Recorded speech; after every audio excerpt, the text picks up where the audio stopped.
We might start back. We've got two speakers in this session, and then we'll have a panel. And for the panel, I'll invite Des to come up, and he'll be a part of the question and answer panel for the audience. You've already heard a little bit from our next speaker in the last question and answer session, Gary Oakley. Gary was born in Katoomba in New South Wales, and his people are the Gundagara. He is the first Indigenous Liaison officer employed at the Australian War Memorial and the National President of the Aboriginal and Torres Strait Islander Veteran and Services Association of Australia. So please give a warm welcome to Gary this morning.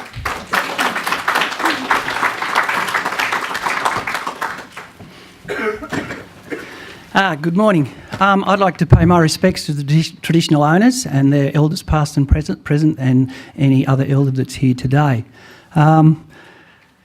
Some of what I was going to say has been touched on by other people, so I'll jump through it as quick as I can because I've only got 15 minutes and I can talk for hours. So this is a subject that's dear to my heart. The AIF judged a man not by his colour but by his worth, and that's a banner headline from a West Australian newspaper in the 1930s, and that's true.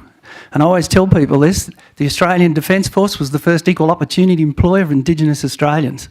It was probably the first government agency to reconcile with Indigenous Australians.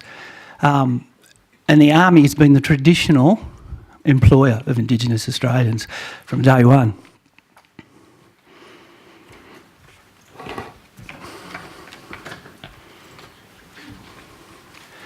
The Defence Act of 1903, it basically says we're not to be employed in the Australian Defence Force, though we can be used in an auxiliary capacity, and it's up to a medical officer to make that distinction.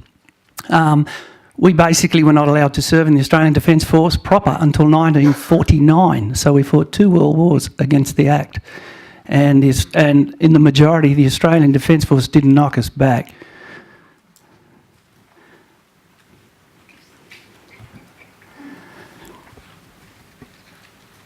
Why did we join? Why did we join in the First World War? We'll never know because we never asked anybody. That's the unfortunate problem with Indigenous Australians after the First World War.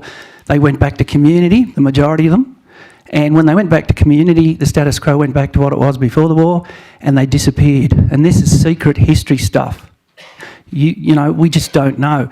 But we think the possibility is pay, 6 bob a day. 6 bob a day tourists, they used to call us in the First World War. It was good money. You can send some home to your family. Unfortunately, if you lived in community, usually your money never got home to your family. And I've seen records of women at home saying, "Where's the money you're sending me home?" Here's a guy at the front serving the country, and his money is being taken when it gets back to Australia, and then his family's destitute, and then they come and take the kids, and he comes back home and he has no family. The other thing is too, the possibility that when you come back to Australia, the Australian public will look at us differently. You know, you've served your nation too. Also, propaganda. I mean, lots of people who were living in the settlements were being educated and they were being given propaganda, basically, you know, so you've got to go do your bit, maybe. And the other thing is too, the possibility that they thought, I will serve country, I'll protect country. It might not be Australia, it might be the place where I come from. Now, you've seen this bloke before. It's about joining. Why did you join? You have to lie about where you're from. As he said, he was a Maori. You'd be surprised if you look like me. My mum's not Indigenous, and I got my mum's pointy nose, so I pass for anybody. You know, I can be Southern European, a Turkey, you name it. I've been everybody, and I can get away with it. And we're also talking about those Indigenous Australians who didn't come from communities, especially Tasmanians. There's a lot of Tasmanians joined up in the First World War because they thought there were no Tasmanian Indigenous left. So yeah, you know, so you lie about who you are. Unfortunately, under the Defence Act though, when you joined up, most recruiters said, didn't care where you came from. All the recruiters saw was a soldier. You know, I could see a soldier here, I don't care what colour he is. You're going to defend your nation. The unfortunate thing is, and this is where you get where a lot of Indigenous soldiers in the First World War get the flick, is about 2 weeks later when they go to the depot to be trained. And when they go to the depot to be trained, it's the medical officer who makes that decision. The unfortunate thing is you've got three kinds of medical officers. You've got one who runs by the rules and says, sorry, you can't join. You get one who's racist and says, you can't join. And then you get another one who goes, I don't care, all I see is a soldier. So, and what also you get too is you get guys who join and get knocked back in one place, they go somewhere else. This is the interesting thing about Indigenous Australians. They want to join, you know, so they'll travel hundreds of miles to join. But what they get on the attestation papers at the knockback, some of this stuff, I'll just read a couple of them. This guy's named Robert Bond, and it had written on his documentation,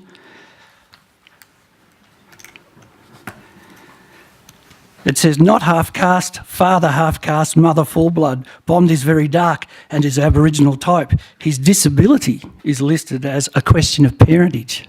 That's a disability.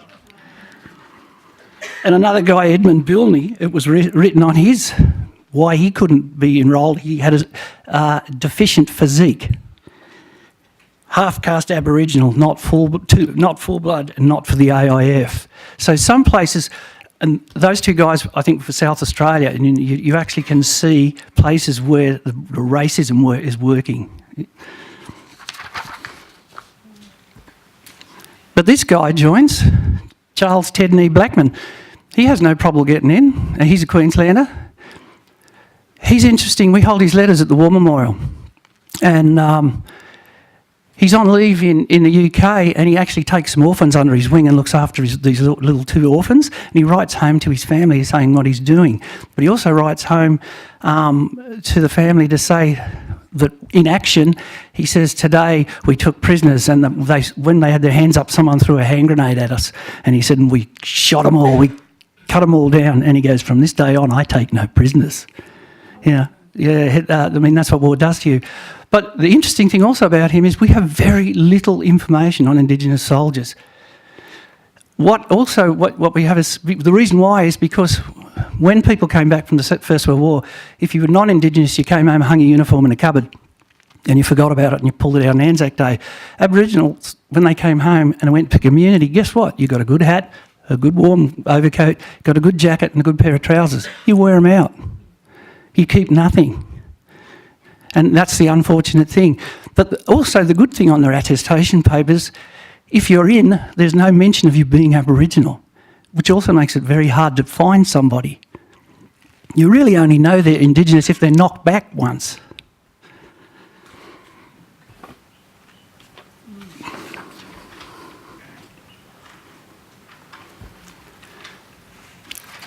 In 1916, an instruction came out for the guidance of recruiting.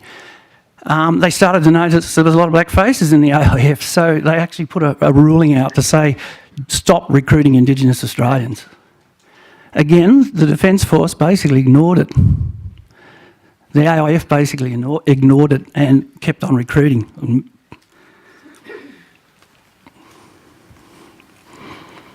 This is William Punch. He joined in 1916 when Indigenous Australians were not supposed to join.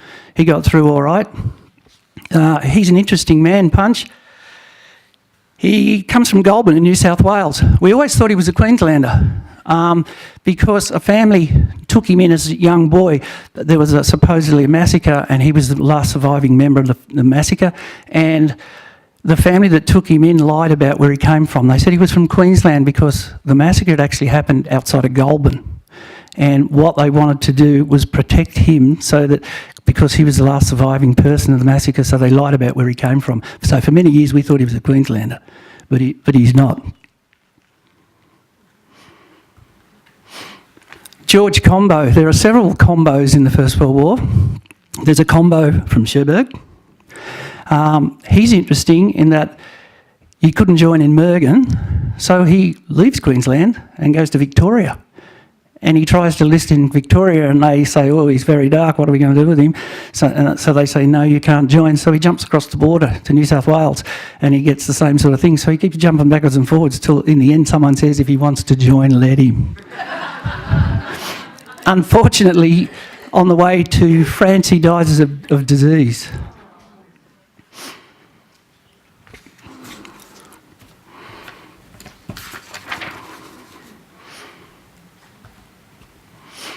Another instruction for officers. Now, they're starting to look at if if you've lived with mixed race, you're mixed race and you've lived with non-Indigenous Australians, there's a possibility that you can be recruited. But they're also looking at the AIF and thinking, oh, what's the AIF going to think about if they have to serve with Indigenous Australians? Surprisingly, the AIF really didn't care. I've only ever come across 3 times where there's been racism in the First World War. I mean, it would have been more, but I've only ever come across 3. One's with Reg Saunders' father, on the troop ship on the way over to France. A non-Indigenous soldier said, I'm not sitting next to that black bastard. And they had a bit of a scuffle and they became the best of mates. The other 2 are both by the Australian Military Police. And you can imagine the Australian Military Police would have been drawn from the state police system, and they came with a bias.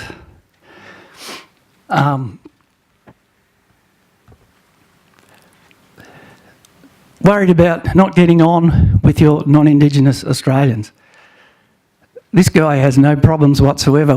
He's probably the most photographed guy we got in the war, picture-wise. He's in photographs with everybody. and he's in photographs with a guy in the Navy, and he's got a sailor's hat on, he's got his hat on backwards, and he has no problems. 1917, we need men to go to the front. So they changed the rule about parentage.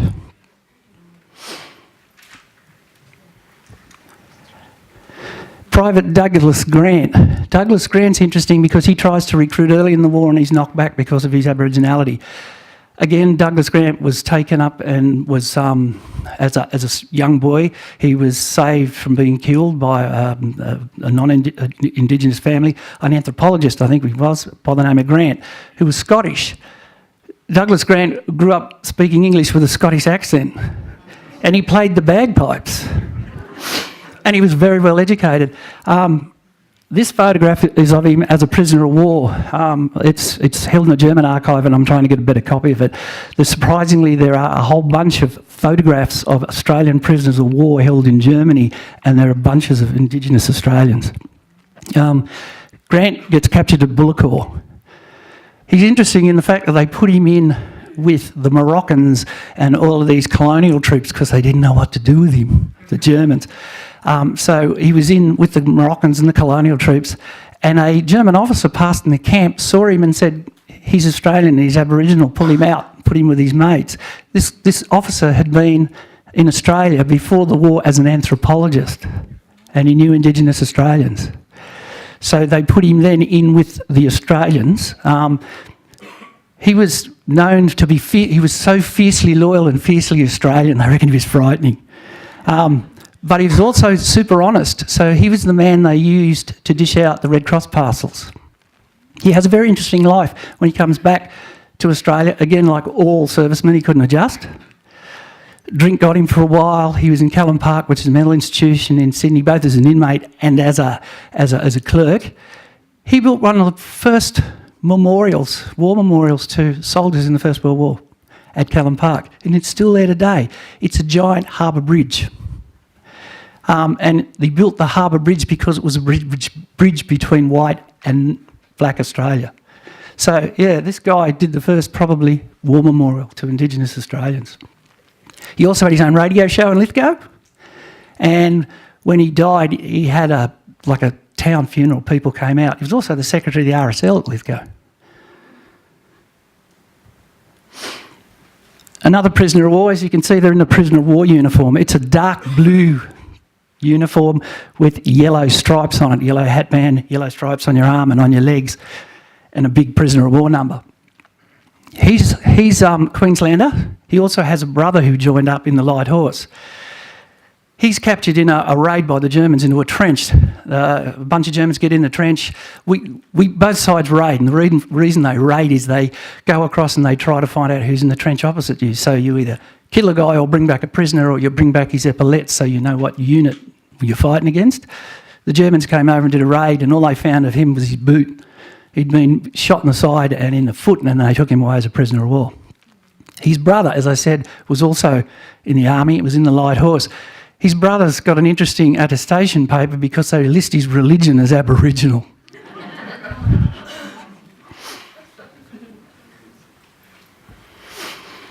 We've been in uniform for a long time. The earliest known Indigenous Australian that I know of in uniform was a bloke by the name of Thomas Bungaleen in the Colonial Navy of Victoria in the 1860s. I've now found another 2 or 3 in the Colonial Navy of Victoria. This guy, Jerome Locke, is in the New South Wales Infantry prior to Federation.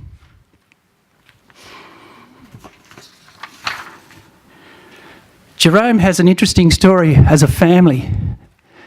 He joins the AIF at the outbreak of the war, serves overseas with his eldest son. He's in the trenches for over 12 months.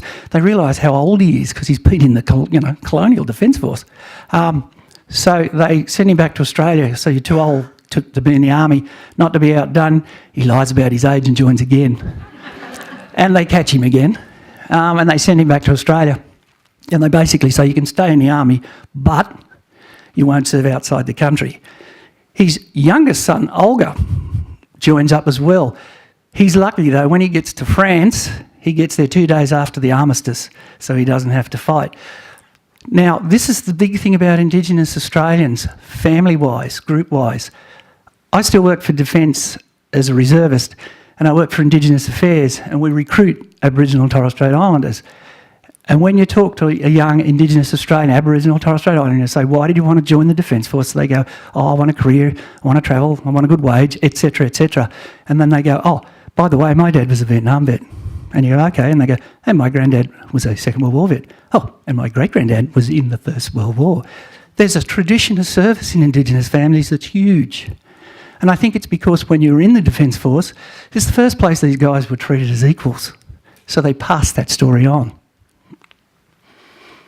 But family members, lots of families. There's another group of people I'd talk about too, is the Coe family from Cowra in New South Wales. There's about 7 of them in the AIF. One of them tries to join in Cowra and he's in the depot for about 2 weeks and they kick him out and say, this guy's never going to make a good soldier, he's horrible. So they kick him out, he hangs around for 12 months and he goes to Orange and he enlists in the Light Horse at Orange. They let him stay in, then he transfers to the infantry. He goes to France and he transfers to the medical corps. Stays in France. At the end of the war, he actually volunteers to stay in France. And he, for 2 years, works with war graves, burying his mates. So, yeah, interesting stories. The Anzac legend, you've all seen the movie Anzac and all, Gallipoli. You don't see a black fella inside anywhere in that. Surprisingly, this has a black side. I've got 50 plus names for Indigenous soldiers serving on Gallipoli. 12 of them are still there. One of them is buried in Alexandria. The unfortunate thing is, of those other 40 who went to serve elsewhere, a lot of them went through Pozieres and a lot of them were killed at Pozieres. He's one of them. He's a South Australian. Lands at Gallipoli, survives Gallipoli, and is missing in action at Pozieres.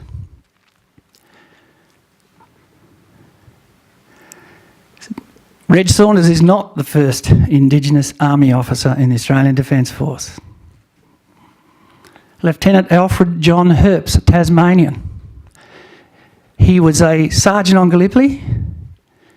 He was a second lieutenant just before Pozieres. And he was in the attack on Mukay Farm. And a shell went off near him and shrapnel hit him in the neck and paralysed him. And his batman stayed with him for the fight. And he told his batman to run away, go away, the Germans are coming, leave me. So his batman runs back and says, we've got to get stretcher bearers to go and get him. They say, no, you can't go back. Mukay Farm's now in the hands of the Germans. His body's never found. His ID discs turn up about 3 months later, but his body's never found. I do know of 2 other Indigenous soldiers in the First World War that we're researching at the moment. Another one from West Australia. Unfortunately, the family has lived a bit of a lie for a while and doesn't want to know that they are Indigenous. So, we just have to keep him quiet. And it looks like we've got a light horse officer. Now, when you think the Indigenous population of Australia at this time was probably 80 to 90,000. I can put my hand on my heart and say I got 1,000 names. I got more than 1,300 names. We're just working through it to see whether the other 300 are the same people, because a hell of a lot of guys are joining under an assumed name, or get knocked back somewhere else or whatever. So it's pretty hard. But I can say we got 1,000. Out of that 1,000, nearly 200 of them were killed. Out of that 1,000, we got 3 DCM winners, 3 Distinguished Conduct Medal winners, about 10 military medal winners, 7 MIDs. For a people, if you look at the percentage of non-Indigenous Australians in the AIF, we punch well above our weight, surprisingly. This guy, our First World War collection of Aboriginal stuff was 1 medal from a broken group and Blackman's letters. A lady walked into the War Memorial and went, I got this DC thing medal and I'd like to give it to the War Memorial. And we went, oh, DCM, that's good. And she said, oh, I've also got his 2 brothers' medals. And we went, oh, that's interesting. Then she pulled out a newspaper clipping and went, who's that lady? And they go, that's his mum. And we went, he's Aboriginal. And she went, yes. I went, oh. So, and we went, she said, I want to donate him. So we increased our collection by 300%. And then the family said, oh, we have a trunk full of stuff at home. Would you like to come out to Warren to have a look at it? And we're making a documentary at the War Memorial about the War Memorial. So the doco team, we went and filmed it, opening the trunk up. And they had, lo and behold, photos of all 3 brothers. He won his DCM 1918, right near the end of the war. He was a Lewis gunner. Surprisingly, the DCM winners, nearly all the DCM winners are Lewis gunners. And in the advance, he put his Lewis gun up. He was attacking and he put his Lewis gun up on the parapet and he was shot through the head. And unfortunately, it took him a week to die.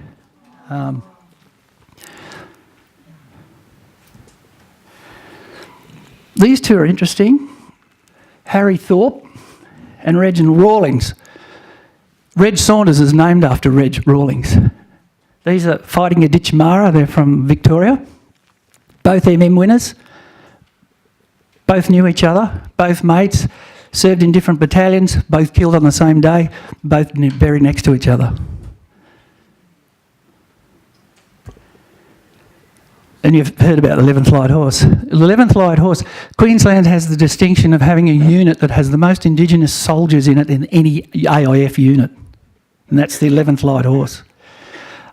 We're actually revamping our First World War gallery and we're bringing back an old diorama. It used to be called the CMAC diorama, and we're actually bringing it in to tell the story of Indigenous service, because all of these 11th Light Horse guys are at CMAC, and it's one of the last battles in Palestine, or in the Middle East.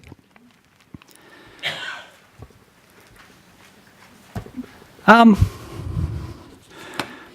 also was going to tell you about a guy by the name of Miller, who was an ANZAC, and he landed on the 25th of April. And Miller is Tasmanian.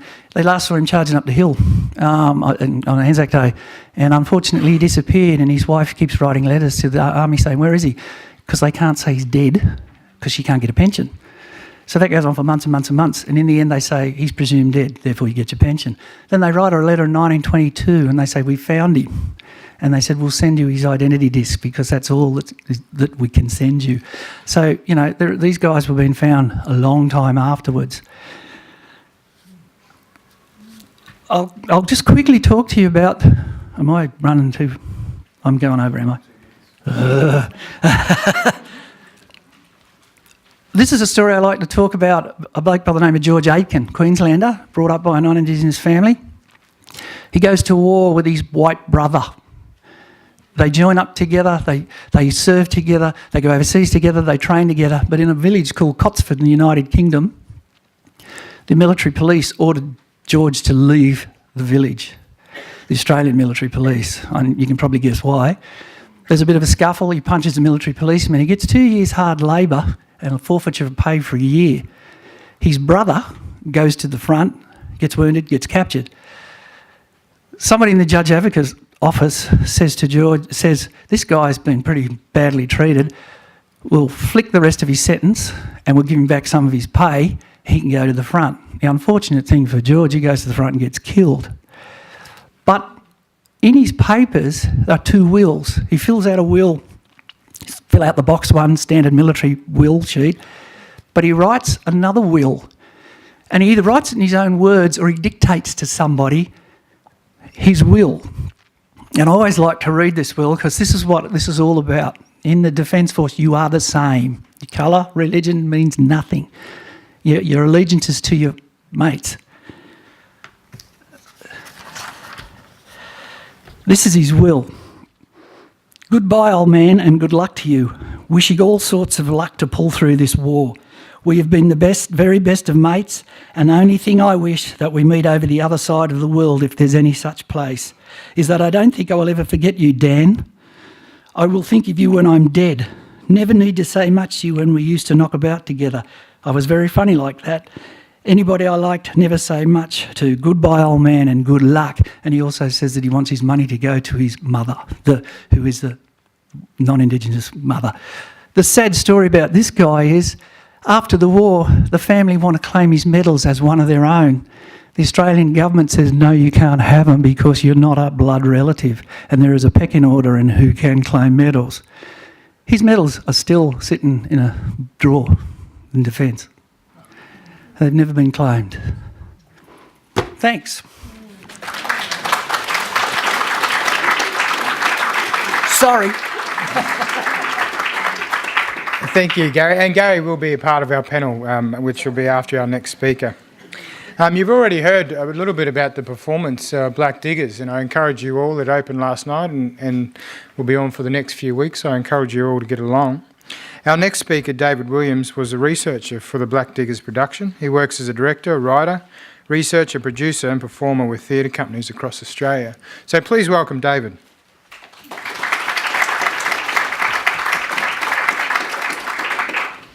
Hi, thanks for that. It's quite a privilege to be here. And like Gary, I'd like to pay my respects to Indigenous elders, past and present, and for the Indigenous elders who are here today.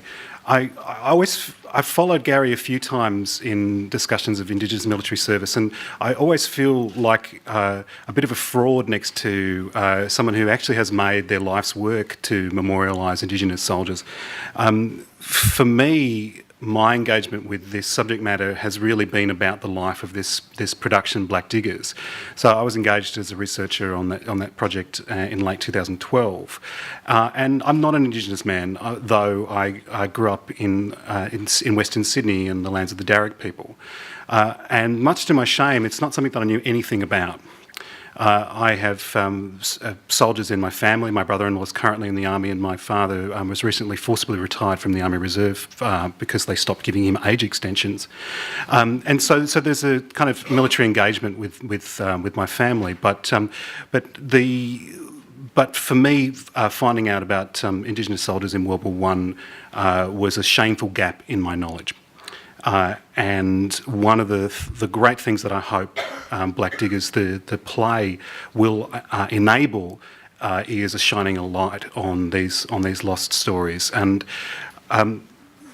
Black Diggers, the research of Black Diggers is very much reliant on the work of people like Gary Oakley, Garth O'Connell at the War Memorial as well, the work that Rod Pratt, David Hugginson, Philippa Scarlett have done and continue to do in the case of Philippa Scarlett, who's recently updated her book on Aboriginal soldiers in World War I, and also has a great resource on Darug soldiers in World War I, focusing around the Locks and the relatives of the descendants of Maria Locke.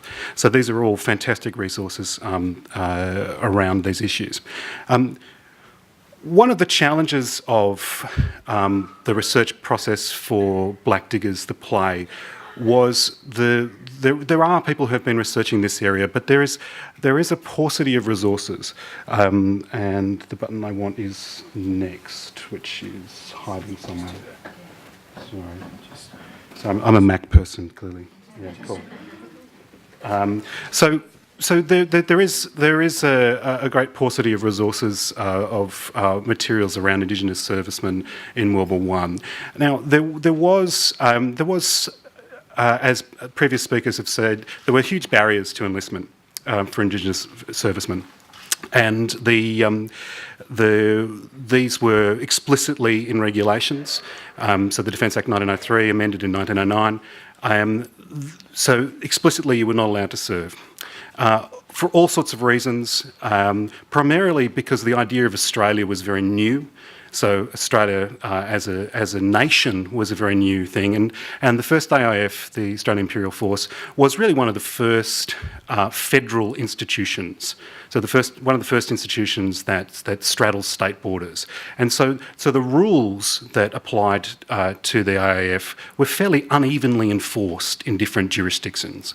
As Gary's mentioned, the different medical officers. So if you could be enlisted by a recruiting officer, you could be recruited, and then you're examined by a medical officer, and it very much depended on the kind of medical officer you got.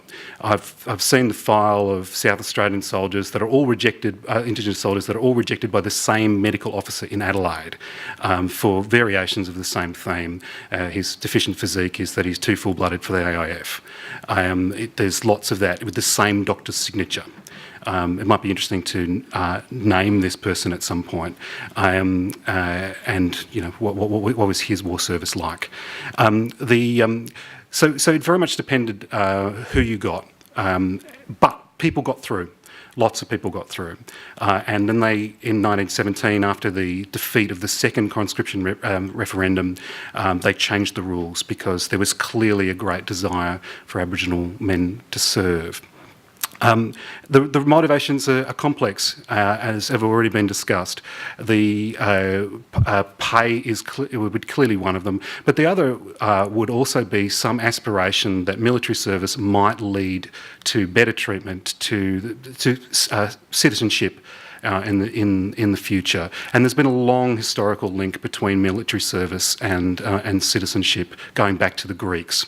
So it's not an unreasonable expectation that citizenship rights would not be attached to military service, and certainly that's explicit in the hopes of people like William Cooper, the very famous Indigenous rights activist whose son Daniel was killed in the First World War, and in fact when the Second World War came around, William Cooper was very active in letter writing, discouraging. It was just basically saying why should our sons serve? Our sons served in the last war, and as a result of that, we got nothing. We were treated worse when we returned. So why should we serve in your second war? But there were attempts to try and acknowledge military service. This is an article from Ravalli in 1931. It's an attempt to try and make known or develop a list of Aboriginal servicemen who served across the AIF, and this is a collection of names. So this campaign ran through 1931 and 1932 over several articles, and has been a starting point for most people trying to develop their own lists of Indigenous servicemen from across Australia. And then I'm going with the next. There we go. So this is Douglas Grant, who's already been mentioned. In my little talk about the research process for the Black Diggers, I'm just going to talk primarily about two soldiers. Gary has stolen a lot of my story about Douglas Grant, so I'll truncate it. I've got more pictures, though. So Douglas Grant is one of the major characters within the play Black Diggers, though he's given the quasi-fictionalised name of Nigel. There was a sense that while all the narrative events within Black Diggers, the play, are based on real historical events and real historical people, some are amalgams of various bits of stories, and there are just enormous gaps in the knowledge that we have. Yeah, we have things like this. So this is an enlistment paper for Douglas Grant. We have these documents. We have official records. You can search, for those of you who don't know, you can search all military records for World War I. They've all been digitised. So the National Archives has a site called Mapping Our ANZACs. So anyone who wants to look up relatives, you can search by name, place of birth, place of enlistment. It doesn't necessarily tell you whether they're Indigenous or not, but you can, if you have a name, you can find out more details, and this was quite an interesting process going through with the Black Diggers cast to find family members in enlistment papers. So these documents tell us things, but they don't tell us much about the actual men. They don't tell us much about the people. They tell us about what religion they claim to be, their date of birth, what their occupation was. They tell us lots of useful bits of data, but they don't give us a sense of what the person was like. In some cases, there are letters, like Charles Blackman's letters or George Aiken's letters. George Aiken seemed to be a great character. So there are exceptions to that rule, but for the most part, we have these documents. They're pretty. They're informative, but they're cold in that way that government records are. One of the sobering parts of undergoing this research process was realising that 100 years after my own death, the only thing that will survive of me is correspondence between government agencies. In Douglas Grant's case, it's both distressing and strangely comforting. I'm not sure why. I'm a perverse person, perhaps. Douglas Grant's entire pension file is searchable on the National Archives, which includes a really interesting set of correspondence for him. He changed address in his later life quite a lot. Went from place to place. I'll do a bit of backstory on Douglas Grant. So Douglas Grant, as Gary mentioned, was born somewhere near the Atholney Tablelands, which is near Cairns. He was adopted by a Scottish family. Robert Grant and his wife were... Robert Grant was a taxidermist for the Australian Museum and was collecting specimens in the area. The official versions of the story about the circumstances of adoption vary quite greatly, from him being orphaned as a result of a tribal dispute, inverted commas. There is an article in a Townsville newspaper in 1931, I think, by a gentleman who claims to have been involved in a party that committed the massacre that resulted in Douglas Grant's adoption. He's actually quite proud of it. It's a long narrative about a miner who was killed. There was a sense that there was a local Indigenous group that killed him. A dispersal party was formed. This is in the 1880s. A dispersal party was formed, and basically, as we all know, had a licence to go out in the bush and kill anyone they found.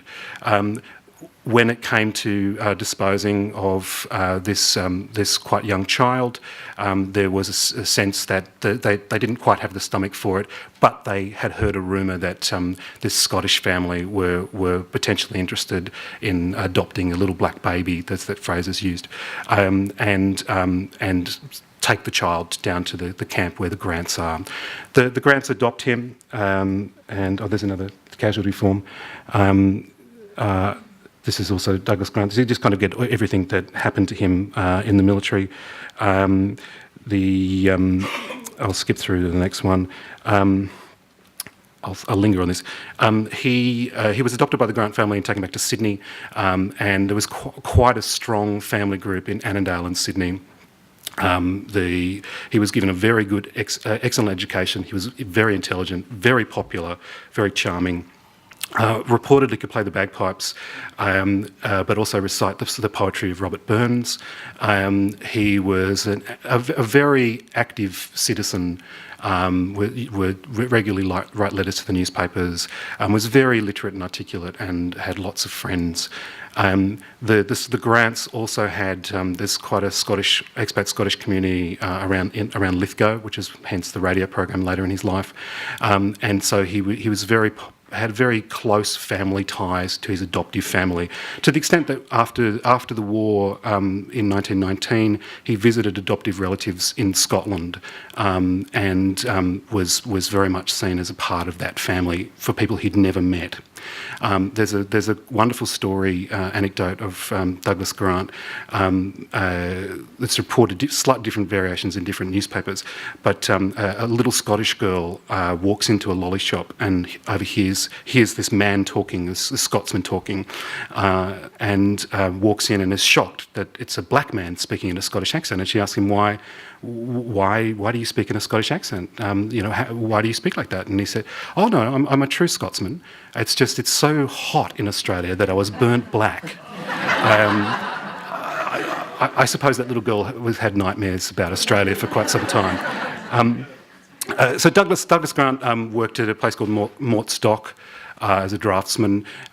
He enlisted with his mates in the 34th Battalion. He then, when time came for embarkation, the AIF had a little bit of a freak out and went, "Oh, I'm not sure that we're allowed to let you out of the country," and so he was denied embarkation from Australia. He, just giving you a sense of the social mobility that he had at the time, he went straight to the media and he ran a bit of a media campaign agitating for the outrage of how with the outrage of this treatment, and basically was allowed to leave on the next ship with the 13th Battalion.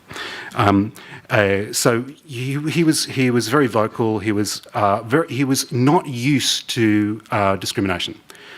His family ties were strong, his education was strong, he was used to being a full member of society. And certainly that was the experience in the military as well. Unlike the 11th Light Horse, Douglas Grant is mentioned in the official history of the 13th Battalion. He has a one-line mention in the First Battle of Bullecourt in April of 1917 was pretty disastrous in terms of losses for Australians. There were, I think, 6,000 killed in the Battle of Bullecourt. Something like that. And Douglas Grant was captured as a result of that. He's mentioned in the official history of the 13th Battalion as Private Douglas Grant, the popular Aboriginal, was one of the last fighting in the trenches. There was a fighting withdrawal, and he was trapped behind enemy lines as a result of that. He was transferred. He was a prisoner of war. Was transferred to several prison camps. Ended up in a prison camp called Harmenlager in Zosen, which was, as Gary mentioned, a camp for all the non-white soldiers.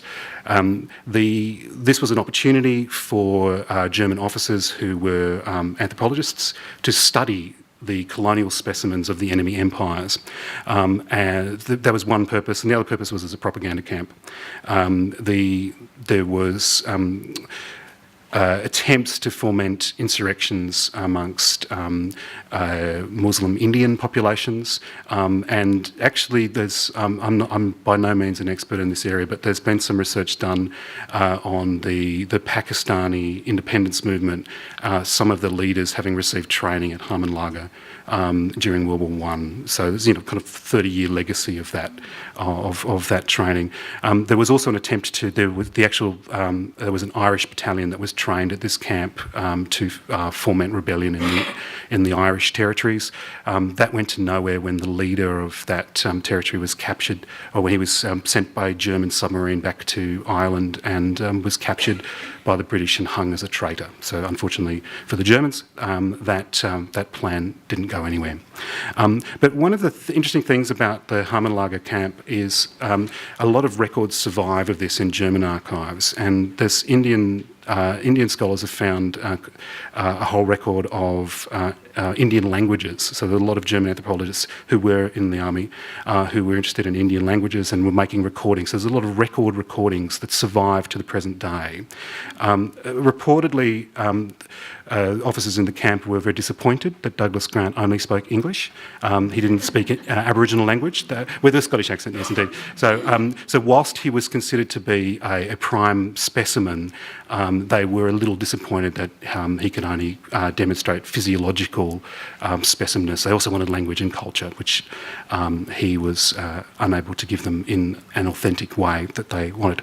He was very popular. He became the president of the British Help Society in the camp and was considered to be instrumental in ensuring the survival of many of the largely illiterate Indian soldiers in the camp, insisting on dietary changes to be provided to allow them to actually be able to eat the food, a scaling back of the reliance on pork-based products is credited to Douglas Grant's intervention on their behalf. And there's a long series of correspondence between Douglas Grant and the Red Cross in London, and there's a beautiful series of correspondence in which the woman who's writing on behalf of the Red Cross, who is an Australian, acknowledges that Douglas Grant is more of an Australian than she is, and so those letters are all available. I'm running out of time already. Wow. Okay. All right. So this is a Douglas Grant letter. You can see his beautiful handwriting. You can search this. This is the Grant family. So this is a young Douglas Grant and his younger adoptive brother Robert Grant Jr. By the time the war ended, the Grant family, his adoptive family, died. His mother died whilst the war was on. His father died in the early 30s. His brother was, and I haven't been able to find any details of this, his brother was found starved to death in a cave. I'm sure there's in the Blue Mountains, I'm sure there's a story there, but I'm yet to find it. I think his brother and his wife lost several children and something went wrong. Douglas Grant was unable to fully recover from war experiences and became, like many soldiers, an alcoholic, was admitted to Callan Park. And as Gary mentioned, whilst at Callan Park, designed one of the first war memorials. He's sitting at the war memorial at Callan Park, which, as Gary also said, is still there. So this is him at the opening. The Governor of New South Wales attended the opening. He was still popular, very dapper man, but there's a sadness to him. I was just going to talk quickly, and I will be really quick. So this is William Allen Irwin, DCM winner. He was a shearer from the Moree area. There's a monologue in the play Black Diggers that's based on his story. You can see him there. He's kind of up the back to the side with his unit in the 33rd Battalion. That's the end of his service record. He died of wounds sustained he died on the 1st of September 1918 of wounds sustained whilst attacking a 4th consecutive machine gun battery.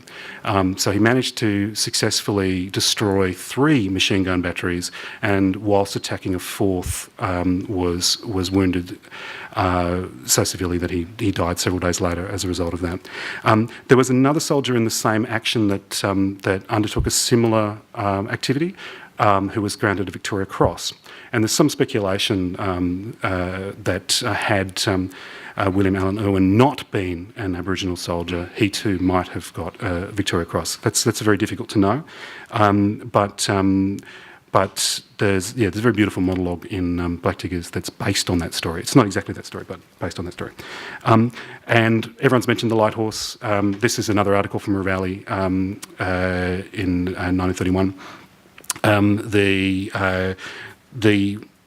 This is a quote from Major Robb, the 12th Light Horse. One batch of the reinforcements which came to the 11th Light Horse Regiment while in the Jordan Valley was comprised of a full troop of full-bloods and half-caste Aborigines and were known to us as the Queensland Black Watch. There'll be much more information about that in the State Library of Queensland's collection, and I do encourage you to celebrate the lives of these soldiers and reflect upon the injustices that occurred upon their return to Australia. Thank you very much.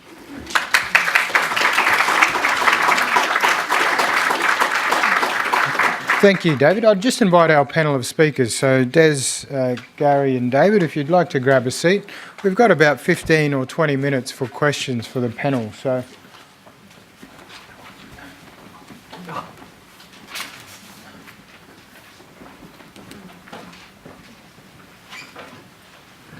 We have the microphones again.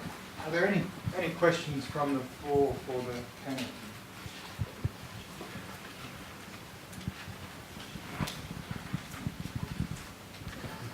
A question from the front. I'd like to Just grab one. I'd like to hear something about the story behind the making of the Black Diggers. I think I heard yesterday on the ABC it was about a young Aboriginal guy who listed from South Australia, and I'm sure the audience would like to hear just a little bit of a background to the play, if we're going to come and see it. Thank you.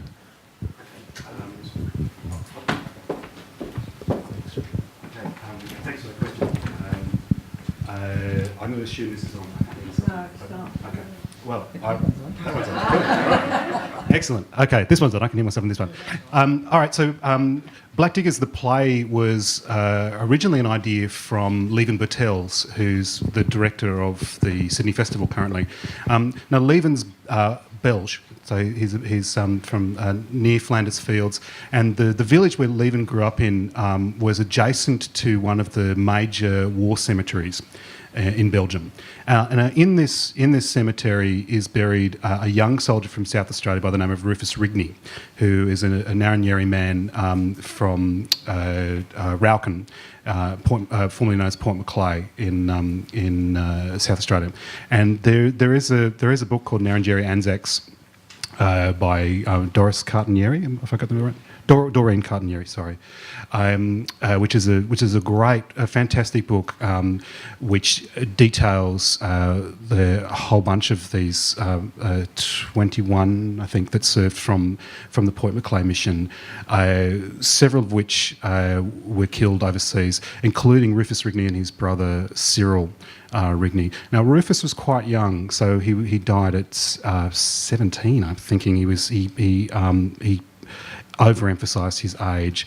His brother was also killed, and he was 19. And Lieven Bertels was quite struck by the fact that the freedom of his nation was guaranteed by the sacrifice of these young men from across the world who were fighting for a country that wasn't even theirs. So he was quite struck by that. And so he started a conversation with Queensland Theatre Company and Wesley Enoch about if Sydney Festival was to commission such a show, would you be interested? And Wesley was very interested, and he will be talking after lunch about that, and he will have a much more kind of compelling version of that story than mine. But one thing was, one question was, what is... the bodies weren't repatriated after World War I. They were after World War II, more. Less, okay. So there's this question to country. How can the spirits of these Indigenous servicemen lost overseas be returned to country? And there is a program run in South Australia at the moment called Connecting Spirits, which is was actually set up by a school teacher in the area. Was taking Indigenous and non-Indigenous young Australians over to foreign fields to memorialise their ancestors. And through that process, they became very interested in the Port Macleay / Rauken soldiers who served in World War I. And there was a ceremony conducted at the gravesite of Rufus Rigney in Belgium to try and return his spirit to country. And there's something just beautifully poetic about that these soldiers fought for a land that didn't acknowledge them as full humans. They fought, they died, they're buried, and they were largely forgotten. And Black Diggers was trying to, in some ways, undo that injustice and project a future in which lest we forget can mean all of us, not just white Australians, but all of us. And so does that kind of address the question? Yeah. I just felt the audience may have liked to have heard that, because I think it was you being interviewed yesterday, was it not, on the ABC? Yesterday, was it Des and Jackie were on there? Well, it was a very, very interesting discussion. I think it was with Richard Feiglin, was it? Yes, you can talk about that if you like. Was it with Richard Feiglin? Oh no, we had the drive session, Jackie and I, at 4 o'clock. But yeah, Richard Feiglin in the conversations might have had had a segment on the black diggers. I would suggest we go and see the play. I think that's a great suggestion. Well, are there any other comments for the panel? There's two, actually, so we'll just the lady at the back and then we'll go to Evelyn. Gary, this is probably a question for you. I'm just very curious as to how you're gathering the names of the 1,000+ of World War I Indigenous soldiers on your list. In our research, we found that there's very little clues in the service record other than there might be a comment saying that there's, their pay goes to the Aboriginal Protector, for example. Information about complexion is dark, but that's, quite common across Australian people anyway. So I'm just wondering if there are ways that people can let you know of servicemen that they've identified. Well, I'll tell you how it started at the War Memorial for our list.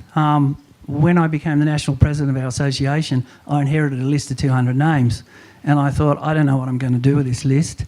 And we had a volunteer at the War Memorial, Margaret Beedman, and Margaret Beedman had just done all the Jewish soldiers. She was looking for a project, and I flicked it to Margaret, and I said, how about having a look at this? And then I'd been talking to Veterans Affairs, and I said to Veterans Affairs, I'd like your list of your Indigenous soldiers because you'll have them listed as Indigenous and where they come from. And they went, oh, can't do that. And that took about a year and a half of sweet talking, but I managed to get the list out of them. So all of a sudden I had two lists. And in my recruiting duties as a reservist, we went to communities, and I said to places like Cherbourg. So I photographed what was on the war memorials and those kind of things. And then other people got interested and they sent me their lists of people from their war memorials or their communities. And then Philippa Scarlett said, you can have my list. And then National Archive said, oh, we've got a list, you can have our list. So all of a sudden we had all these lists, so we mated them all up. And then when people got to know that we were doing it, then people then volunteered their people. And this is the good thing about what Black Diggers is doing is people are interested. It's got people's interest. So I get phone calls every day, do you have my great-granddad on your list? Not only just for the First World War, but we're putting together a list for all Indigenous Australians who have served in uniform or alongside in auxiliary capacity. So we've literally got thousands of names. It's surprisingly the amount of people that we have. The First World War is just a tiny little bit of it. And so that's how it happens. And it's not a nominal role. You're on it because you've volunteered your name.